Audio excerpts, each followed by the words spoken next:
Hello everyone, welcome back to my new video. तो जो लोग नए हैं मेरे चैनल पे वो जल्दी से मेरे चैनल को सब्सक्राइब कर लीजिए ताकि बिहार पुलिस से रिलेटेड कोई भी इन्फॉर्मेशन मैं जल्दी से और आसानी से आप लोगों को दे सकूँ। तो आज की वीडियो में मैं आप लोगों को बताऊंगी कि बिहार पुलिस का जो एग्ज़ाम है ये फॉर्म भराने के कितने दिन बाद इसका एग्ज़ाम होता है और इसका क्या क्या प्रोसेस है, कैसा क्वेश्चन होता है, कितना इसका कितने नंबर पे इसका सिलेक्शन होता है, कट ऑफ क्या है, उसके बाद क्या क्या प्रोसेस है, रिटर्न के बाद क्या होता है, इसका मेरिट लिस्ट कैसे तैयार होता है, ये सारी बातें आज के वीडियो में आप लोगों को बताऊंगी। तो आप लोग प्लीज़ वीडियो की लास्ट तक बने रहिए ताकि सारी बातें आपकी समझ में जल्दी से और आसानी से आ जाए। तो सबसे पहले आज के वीडियो में मैं आप लोगों को बताती हूँ कि देखिए इसका जो फॉर्म आता है वो 12th लेवल का फॉर्म आता है। जो लोग इंटर पास कर चुके हैं और जिनका 18 साल कंप्लीट हो गया है वो बिहार पुलिस का फॉर्म भर सकते हैं, और उसका एग्ज़ाम दे सकते हैं। ये 18 साल और इंटर पास होना नेसेसरी है। इसके बाद आप नॉर्मली कहीं भी किसी भी साइबर कैफ़े के पास जाके इसका फॉर्म फिलअप कर सकते हैं। उसके बाद फॉर्म भराने के बाद आपको बहुत कम टाइम मिलेगा एग्ज़ाम के लिए, ज़्यादा टाइम नहीं दिया जाएगा। 2 से 3 महीने, मुश्किल से 3 महीने तो मैं बहुत बता रही हूँ, फिर भी अप्रॉक्स 2 महीने मिलेंगे आपको। इसके बाद आपका रिटेन का एग्ज़ाम ले लिया जाएगा।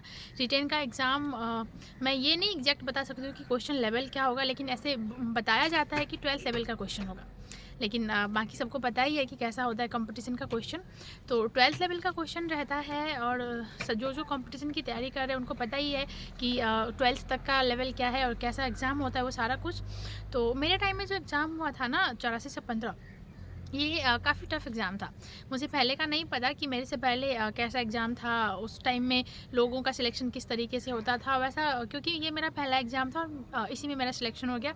मुझे आगे के एग्ज़ाम देने का भी ये नहीं है कि मैं आगे के बारे में बता सकूं कि किस तरह से क्वेश्चन होंगे, लेकिन फिर भी जो मेरा अभी तक का जो अंदाज़ा रहा है, मतलब ये बता सकती हूँ एक्सपीरियंस के हिसाब से। तो मैं बताऊँगी कि देखिए 12th लेवल का आपका एग्ज़ाम होगा। 12th लेवल के क्वेश्चन होंगे, थोड़ा सा टफ क्वेश्चन पूछा जाता है क्योंकि ये कंपटीशन है और यहाँ पे कंपटीशन इतना ज़्यादा हाई है कि अगर आपको नॉर्मल क्वेश्चन पूछा जाए तो आपके एक सीट पे पता नहीं कितने लोगों का ये मार हो जाएगा।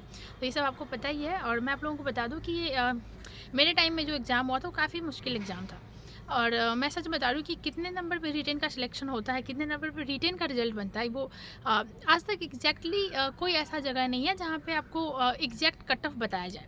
ऐसा कोई वेबसाइट नहीं है जहाँ पे आपको बता दिया जाएगा कि हाँ एग्जैक्ट इतना कट ऑफ गया है इस बार एग्ज़ाम का। ऐसा नहीं है, हर बार अलग अलग कट ऑफ बनता है। और कट ऑफ बनता नहीं है, ये कहीं पर दिखता नहीं है। ये जो लोग एग्ज़ाम दे के आते हैं ना और जिनका सिलेक्शन हो जाता है वो जो क्वेश्चन सॉल्व करके आते हैं तो उस हिसाब से बताते हैं कि मैं इतना क्वेश्चन बना के आया था तो मेरा सिलेक्शन हो गया, तो इस बार का कट ऑफ इतना गया होगा। इस तरीके का जो वो अनुमान होता है ना, वो लगा के बोलते हैं। जैसे मेरे टाइम में जो एग्ज़ाम हुआ था काफ़ी मुश्किल था।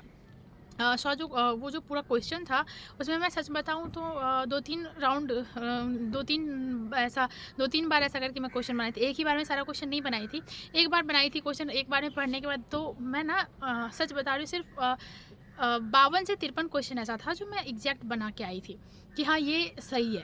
इसके बाद फिर मैं दोबारा पढ़ी उस क्वेश्चन पेपर को, तिबारा पढ़ी। बहुत जिस तरीके से बनता गया, पहले राउंड जो होता है उस पहले राउंड में मैं सिर्फ 52 से 53 क्वेश्चन कर पाई थी, जो कि सही था। और मेरिट के लिए, रिजल्ट के लिए 52 से 53 क्वेश्चन ज़्यादा नहीं है, मतलब इतने में आपका सिलेक्शन नहीं हो पाएगा। अगर आप चाहते हैं कि आपकी तैयारी अच्छे से हो, मतलब आपका सिलेक्शन हो उस हिसाब से अगर आप तैयारी कर रहे हैं, तो आपको कम से कम 60+ यानी कि 60, 62, 65 इतना आना ज़रूरी है।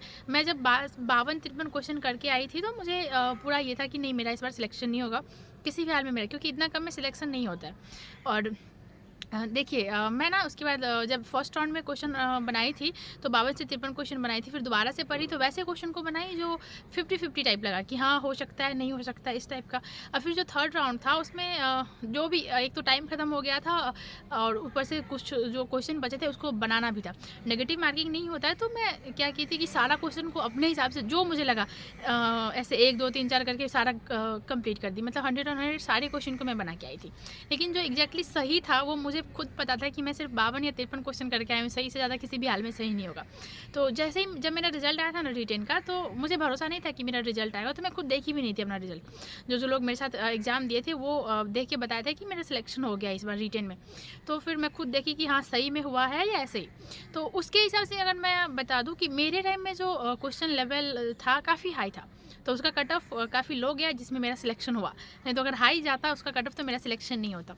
तो उसके हिसाब से मैं बता दूं कि देखिए हर बार अलग अलग टाइप का कट ऑफ होता है। जिस बार में क्वेश्चन लेवल हाई होता है तो कट ऑफ काफ़ी लो रहता है, और जब क्वेश्चन लेवल लो रहता है तो कट ऑफ काफ़ी हाई जाता है। तो वो आप पे ये इस बात पे डिपेंड करता है कि क्वेश्चन लेवल किस तरीके का है, कितना स्टूडेंट जो है वो कितने क्वेश्चन करके आ रहे हैं। अगर सारे स्टूडेंट का एवरेज मार्किंग अगर 60 रहा, 65 रहा, तो कट ऑफ यहाँ 80-85 नहीं जाएगा, उसी हिसाब से कट ऑफ बनेगा। तो ये जब आपका एग्ज़ाम हो जाता है उसके बाद कॉपी चेक होती है, तो ये जब कंफर्म हो जाता है कि देखा जाता है कि कॉपी में कितना नंबर का बनाया गया है, स्टूडेंट कितने क्वेश्चन तक पहुंच पा रहे हैं, तो उसके हिसाब से कट ऑफ बनता है। और उसके बाद ये कट ऑफ कहीं आपको अनाउंस नहीं किया जाए, कहीं बताया नहीं जाए, किसी ऐसे वेबसाइट पे ये चीज़ नहीं बताई जाती है कि इतना इस बार का कट ऑफ गया है। ये सिर्फ लोग अनुमान लगाते हैं कि इस बार का कट ऑफ ये रहा है। तो मैं यही बता रही हूँ कि मेरे टाइम का कट ऑफ इसी तरह का होगा अप्रॉक्स, या तो मेरा जितना क्वेश्चन सही है उतना कट ऑफ होगा, या फिर जो मैं तुक्का लगाई थी भगवान के नाम पे उसमें से कुछ 5-10 क्वेश्चन सही हो गए होंगे, उसके हिसाब से तभी मेरा सिलेक्शन हुआ है। नहीं तो बहुत मुश्किल था, जिस तरह का क्वेश्चन था उसमें सिलेक्शन पाना बहुत मुश्किल था। तो मैं आप लोगों को यही बोलूँगी कि डायरेक्ट कट ऑफ की बात मैं नहीं बता सकती, क्योंकि ये कहीं पे दिया ही नहीं जाता है।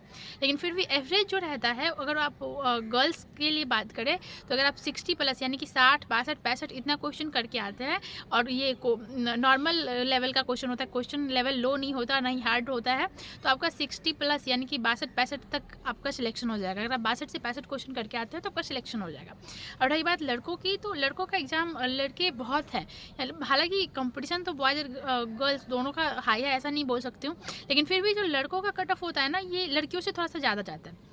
तो अगर लड़के की बात करें तो अगर आप 70 प्लस क्वेश्चन करके आते हैं, 72-75 करके आते हैं, तो आपका सिलेक्शन होने का चांस रहता है। तो इस तरह से आप अनुमान लगा सकते हैं, यानी कि जो पिछले साल एग्ज़ाम हुआ है, मेरे टाइम में जो एग्ज़ाम हुआ है, उस सब चीज़ों को देख के जो एक रेशियो बनता है, एक एवरेज चीज़ निकलती है, उसके हिसाब से मैं बता सकती हूँ कि इतना कट ऑफ होता है। एग्जैक्ट कट ऑफ कहीं पे नहीं रहता। तो अगर कोई आपको बताता है कि इस बार का कट ऑफ ये गया, इस बार का कट ऑफ वो गया, तो ये बात आप हमेशा सोच लीजिए कि ये अपने हिसाब से बता रहा है, ऐसा कहीं लिखा नहीं गया है, ऐसा किसी वेबसाइट पर नहीं दे दिया गया है, ठीक है। तो उस हिसाब से आप तैयारी कीजिए। और हाँ, यही बोलूँगी बार बार कि क्वेश्चन लेवल कंपटीशन बहुत हाई है, तो क्वेश्चन लेवल हाई रहता है। आप अपनी तैयारी बहुत अच्छे से कीजिए। जितना आप तैयारी कर रहे हैं कोशिश कीजिए कि उससे और बेटर करें। जितना ज़्यादा आप अपने आप पे ध्यान दीजिएगा, जितना ज़्यादा आप खुद पे मेहनत कीजिएगा, उतना ज़्यादा क्वेश्चन आपके सॉल्व होंगे और उतना ज़्यादा आप रिज़ल्ट के करीब पहुंच पाइएगा। तो इस तरह से रिटेन का रिज़ल्ट होता है। उसके बाद लगभग मैं यही बोलूँगी 70 प्लस 60 प्लस क्वेश्चन अगर आप करके आते हो तो आपको रिटेन में रिजल्ट हो जाएगा। रिटेन के रिजल्ट के बाद कुछ दिन टाइम दिया जाता है फिजिकल के लिए।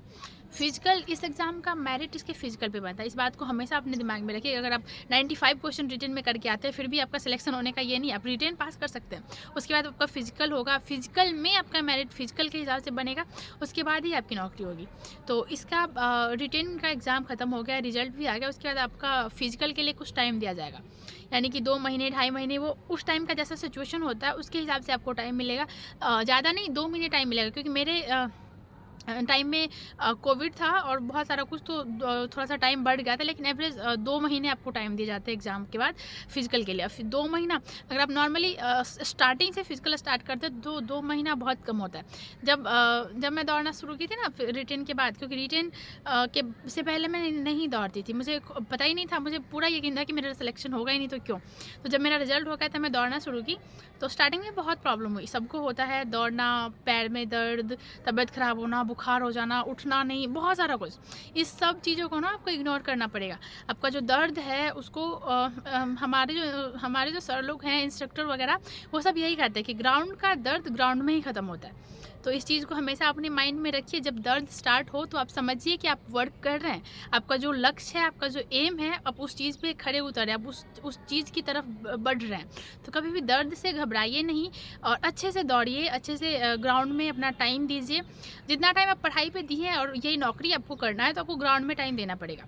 तो आप दौड़िए, अपना रनिंग स्टार्ट कीजिए, जो आपका टाइम है, जो आपको फिजिकल वर्क है, जो फिजिकल एलिजिबिलिटी दिया गया है इस एग्ज़ाम में, वो कीजिए कंप्लीट।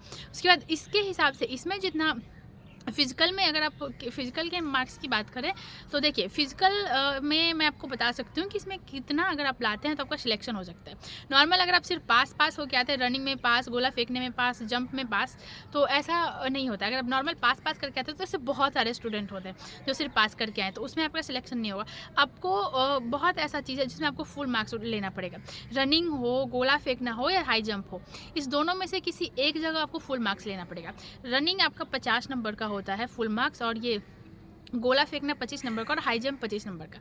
तो हाई जंप तो आपके बॉडी वेट और आपका वो आपकी हाइट के अथी पे ये आपकी हाइट पर डिपेंड करती है कि आप कितना जंप कर सकते हैं। लेकिन गोला फेंकना एक ऐसा चीज़ है जो आपको मैं बता दूं कि ये ऐसा चीज़ दिया गया है जिसमें आपको बिल्कुल मेहनत नहीं करना पड़ेगा। थोड़ी सी मेहनत के बाद आप पूरा नंबर उठा सकते हैं। सिर्फ एक गोला ही फेंकना है जो आपको नॉर्मली आसानी से पूरा नंबर दे सकता है। तो मैं आपको यही बोलूँगी कि आप रनिंग के साथ साथ अपने गोला फेंकने पर ध्यान दीजिए, अपने हाथ को मजबूत बनाइए पुशअप वगैरह करके, और गोला में कोशिश कीजिए कि आपका फुल मार्क्स मिल जाए। अगर आपका गोला में फुल मार्क्स मिल जाता है, रनिंग में आपका अप्रॉक्स 40 नंबर की रनिंग आप कर लेते हैं, 40-30 नंबर, और उसके बाद हाई जंप में कुछ जो पास है उससे थोड़ा सा ऊपर कर लेते हैं। अगर देखिए लड़कियों की बात करें तो 3 फीट जंप पे पास होता है, और लड़कों का 4 फीट पे। तो नॉर्मल पास से आप थोड़ा सा एक स्टेप ऊपर अगर हैं, 3-4 या 4-4 इस तरीके से अगर आप ऊपर हैं तो आपका सिलेक्शन होने का चांस है। तो मैं यही बोलूँगी जब आप इतना मेहनत कर ही रहे हैं तो थोड़ा सा और मेहनत करके थोड़ा सा स्टेप ऊपर कर लीजिए। 1-2 स्टेप ऊपर अगर आप हो जाते हो तो आपका सिलेक्शन होने का पूरा चांस होता है। तो इस तरीके के अगर नंबर की बात करें तो फिजिकल में आप लड़कियों को कम से कम 65-70 इतना नंबर अगर आपके पास है तो आपका सिलेक्शन हो जाएगा। 70 प्लस ही हमेशा रखिए। 70 से अगर कम रहता है तो बहुत कम चांस है, हमेशा माइंड डिस्टर्ब रहेगा कि सिलेक्शन होगा या नहीं होगा या नहीं। लेकिन अगर 70 प्लस आपका नंबर रहता है तो आप आराम से निश्चिंत होकर रह जाइए कि हाँ आपका सिलेक्शन हो ही जाएगा। और लड़कों की बात करें तो आप 80 प्लस 80, 85, 86, 88 इतना नंबर लाइए तभी आपका सिलेक्शन होगा। तो बस यही इस तरह से इतना अगर आपका नंबर है तो आप आराम से रहिए। जब भी मेरिट लिस्ट आएगा तो उसमें आपका नाम ज़रूर होगा। इसके बाद आपका मेरिट लिस्ट तैयार होता है कि उसमें जो जिनकी तैयारी अच्छी होती है वो रुके रहते हैं कि मेरिट लिस्ट में मेरा नाम आएगा उस तरह से। तो उसके बाद मेरिट लिस्ट में वो अपना नाम ढूंढते हैं जिनको उम्मीद होता है कि उनका सिलेक्शन हो जाएगा। उसके बाद वो मेरिट लिस्ट आया, उसके बाद आप अपना देखिए कि आपका नाम है या नहीं। अगर आपका नाम है तो उसके बाद आगे का जो प्रोसेस है आप देखिए कि आपका सिलेक्शन किस ज़िले में हो रहा है। बहुत सारा प्रोसेस, वो सारा बात मैं आपको बताऊँगी बाद में, क्योंकि इतना तक पहले कंप्लीट हो जाए उसके बाद। और जिनका नहीं हुआ, जिनका मेरिट लिस्ट में नाम नहीं आया, उनको फिर से स्टार्टिंग से जो प्रोसेस है वो सारा कुछ करना पड़ेगा। फॉर्म फिलअप करना पड़ेगा, रिटेन देना पड़ेगा, फिर फिजिकल देना पड़ेगा, इतना कुछ करना पड़ता है। तो इसी तरह से इसका प्रोसेस है और मैं खुद अपना भी बताई हूँ। तो कभी भी दर्द और प्रॉब्लम से घबराना नहीं, हमेशा कोशिश कीजिए कि जो आपका लक्ष्य है उसमें आपको जितनी तकलीफ़ हो, जितना दर्द हो, वो सारा कुछ को फेस करते हुए अपने लक्ष्य तक पहुंचना है आपको। इस बात को हमेशा अपने दिमाग में रखिए। और आप लोगों को जो भी कुछ पूछना हो इस एग्ज़ाम से रिलेटेड, कोई भी बात जो आपको डाउट हो, जहाँ पे आपको कन्फ्यूजन हो, वो आप हमें कमेंट कीजिए। हम आपके सारे सवालों का जवाब देंगे, क्योंकि ऐसे घबराहट, डर बहुत सारे लोगों के मन में होता है। नौकरी अब बहुत मुश्किल हो गया है क्योंकि कंपटीशन इतना हाई हो गया, लोग इतना ज़्यादा इस चीज़ में आ गए हैं कि मारा मारी जैसा कंडीशन हो गया है। तो डरना लाजमी है। अगर आप डर रहे हैं तो मतलब आप वो चीज़ कर रहे हैं, सही ढंग से कर रहे हैं। तो मैं यही बोलूँगी कि जो काम है आपका, आप उसको ईमानदारी पूर्वक कीजिए। अपने आप से कभी झूठ मत बोलिए, अपने आप को कभी धोखे में मत रखिए, और जो आपका काम है उसको पूरी ईमानदारी से करिए, आपका सिलेक्शन ज़रूर होगा। तो आप लोगों को अगर कुछ पूछना हो तो आप हमें कमेंट कीजिए, हम आपके सारे सवालों का जवाब देंगे। तो फिलहाल इतना ही, बाकी बात मैं आप लोगों को अगले वीडियो में बताऊँगी।